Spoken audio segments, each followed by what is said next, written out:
Welcome to English Level 1 course for beginners. In this lesson, we will learn how to convert future perfect tense into passive voice. इस lesson में हम future perfect tense को passive voice में तब्दील करने के बारे में पढ़ेंगे। उससे पहले मैं आपको जनरल रूल्स के बारे में बताते चलूं कि एक्टिव वॉइस में सब्जेक्ट और ऑब्जेक्ट को पैसिव वॉइस में इंटरचेंज कर दिया जाता है, यानी एक्टिव वॉइस के सब्जेक्ट को पैसिव वॉइस के ऑब्जेक्ट और एक्टिव वॉइस के ऑब्जेक्ट को पैसिव वॉइस के सब्जेक्ट के तौर पर इस्तेमाल करते हैं। पैसिव वॉइस में वर्ब की थ्रेड फॉर्म इस्तेमाल की जाती है। पैसिव वॉइस में ऑब्जेक्ट से पहले बाय का इस्तेमाल किया जाता है और फ्यूचर परफेक्ट टेंस में पैसिव वॉइस में विल हैव बीन को एज अ हेल्पिंग वर्ब इस्तेमाल करते हैं। तो आइए सेंटेंसेस को स्टडी करते हैं।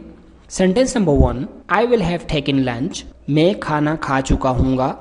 ये फ्यूचर परफेक्ट का सेंटेंस है। आई जो है वो सब्जेक्ट है, विल हैव हेल्पिंग वर्ब या ऑक्सिलरी वर्ब, टेकन वर्ब की थ्रेड फॉर्म और इसके बाद लंच ऑब्जेक्ट है। तो इसे जब हम पैसिव वॉइस में तब्दील करेंगे तो ऑब्जेक्ट को सब्जेक्ट में, यानी लंच जो ऑब्जेक्ट था इसे हम पैसिव वॉइस के सब्जेक्ट के तौर पे इस्तेमाल करेंगे लंच, और इसके बाद विल हैव बीन को एज अ ऑक्सिलरी वर्ब यानी हेल्पिंग वर्ब के तौर पे इस्तेमाल करेंगे और टेकन वर्ब की थ्रेड फॉर्म और आई को चेंज कर देंगे मी में ऑब्जेक्ट के तौर पे और इससे पहले बाय का इस्तेमाल होगा। Lunch will have been taken by me, खाना मुझसे खाया जा चुका होगा। Sentence number 2, you will have written a letter, तुम खत लिख चुके होगे।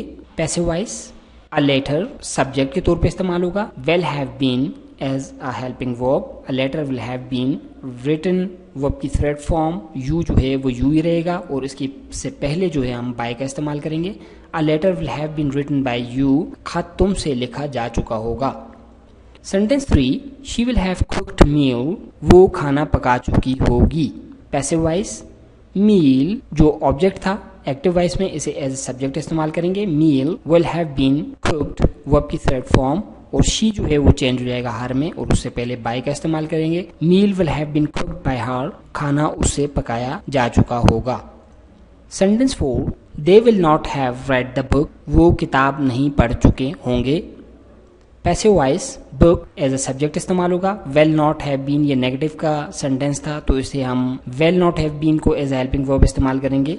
Book will not have been read verb की थ्रेड फॉर्म और दे को चेंज करेंगे देम में। Book will not have been read by them और देम से पहले बाय का इस्तेमाल किया जाएगा।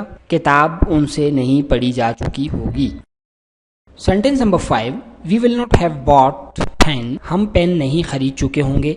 ये भी नेगेटिव सेंटेंस है, इसे भी हम जब पैसिव वॉइस में तब्दील करेंगे तो विल नॉट हैव बीन को एज अ हेल्पिंग वर्ब इस्तेमाल करेंगे। पेन जो है वो एज अ सब्जेक्ट इस्तेमाल होगा पैसिव वॉइस में। Pen will not have been bought verb की थ्रेड फॉर्म और वी जो है वो चेंज होएगा अस में और इससे पहले बाय का इस्तेमाल करेंगे। पेन हमारे जरिए नहीं खरीदा गया होगा। Sentence 6, will I have sold my car, क्या मैं अपनी कार बेच चुका हूँगा। इंट्रोगेटिव सेंटेंस है, आखिर में साइन ऑफ इंट्रोगेशन है, सवालिया फिक्रा है, क्या मैं अपनी कार बेच चुका हूँगा। तो माई कार जो है वो ऑब्जेक्ट था तो इधर हम सब्जेक्ट के तौर पे इसे इस्तेमाल कर रहे हैं। उससे पहले विल का इस्तेमाल करेंगे। Will my car have been sold by me, I जो है वो मी में चेंज हो जाएगा और इससे पहले बाय का इस्तेमाल करेंगे। सोल्ड वर्ब की थ्रेड फॉर्म है। Will my car have been sold by me, क्या मेरी कार मुझसे बेची जा चुकी होगी।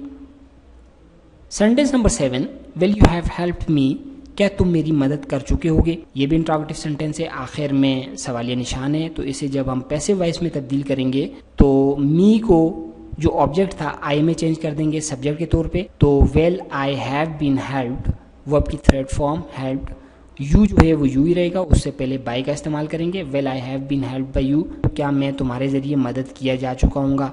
तो आज हमने फ्यूचर परफेक्ट टेंस के बारे में पढ़ा कि उसे पैसिव वॉइस में तब्दील करते वक्त क्या क्या चेंजेस रूनुमा होती हैं।